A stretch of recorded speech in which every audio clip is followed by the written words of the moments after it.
नमस्कार. आज आपण बघणार आहोत गरम मसाला पावडरचा वापर करून वाटण कसे बनवायचे. आपण त्यासाठी लागणारे साहित्य बघून घेऊया. इथे मी 4 मध्यम आकाराचे कांदे उभे बारीक चिरून घेतलेले आहेत. त्यासाठी आपल्याला लागणार आहे 3 मोठ्या आकाराच्या सुक्या खोबऱ्याच्या वाट्या किसून, 2 मोठ्या आकाराचे लसूण सोलून, 4 टेबलस्पून गरम मसाला पावडर, 1 चमचा तेल, चवीनुसार मीठ. आता आपण वजनी प्रमाण बघूया. इथे मी अर्धा किलो कांदे उभे बारीक चिरून घेतलेले आहेत. 200 ग्रॅम सुकं खोबरं आपल्याला घ्यायचं आहे किसून. 50 ग्रॅम लसूण सोलून घ्यायचे आहे. 30 ग्रॅम गरम मसाला पावडर, 1 चमचा तेल, चवीनुसार मीठ. आपलं साहित्य बघून झालेलं आहे. आता आपण रेसिपीला सुरुवात करूया. सुरुवातीला आपल्याला आपण जो इथे कांदा कापून घेतलेला आहे त्या कांद्यात मीठ टाकून ते कांद्याला व्यवस्थित लावून घ्यायचं आहे. आपल्याला जे मसाल्यात मीठ लागणार आहे ते आपल्याला या कांद्यालाच लावून घ्यायचं आहे व 10 मिनिटे असेच ठेवायचे आहे. आपण कांद्याला मीठ लावून घेतलेलं आहे. ते मुरेपर्यंत इथे आपण खोबरं भाजून घ्यायचं आहे. त्यासाठी इथे मी गॅसवर तवा ठेवलेला आहे. त्यात आपल्याला खोबरं घ्यायचं आहे व ते चांगलं भाजेपर्यंत गॅस मंद ठेवून ढवळत राहायचं आहे.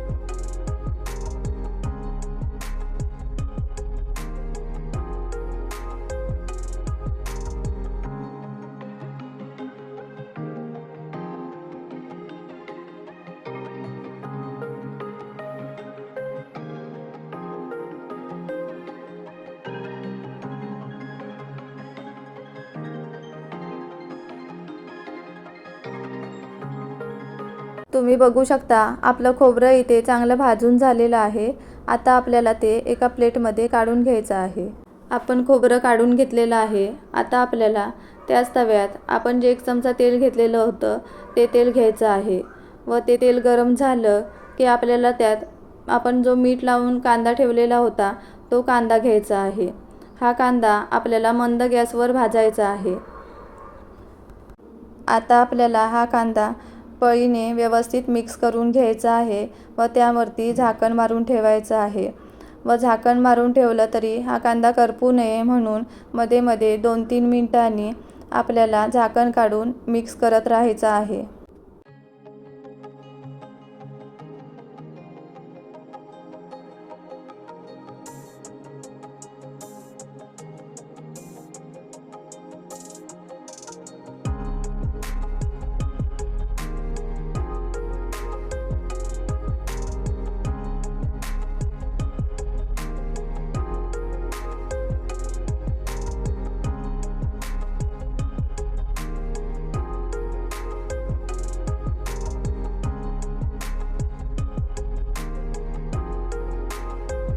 तुम्ही बघू शकता आपला कांदा भाजून इथे झालेला आहे.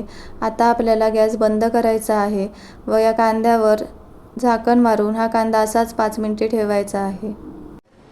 आपण जे सुकं खोबरं भाजून घेतलेलं होतं ते थंड झालं की त्यात आपल्याला लसूण टाकून हे आपल्याला मिक्सरला बारीक करून घ्यायचं आहे. इथे मी छोटं मिक्सरचं भांडं घेतलेलं आहे, त्यामुळे मी 2 बॅचमध्ये हे वाटून घेणार आहे.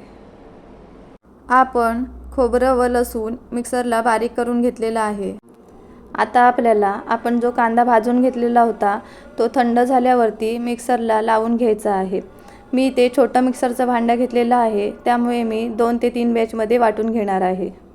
तुम्ही बघू शकता आपण इथे कांदा बारीक करून घेतलेला आहे. आता आपल्याला यात आपण जे खोबरं व लसूण मिक्सरला बारीक करून घेतलेली होती ती घ्यायची आहे.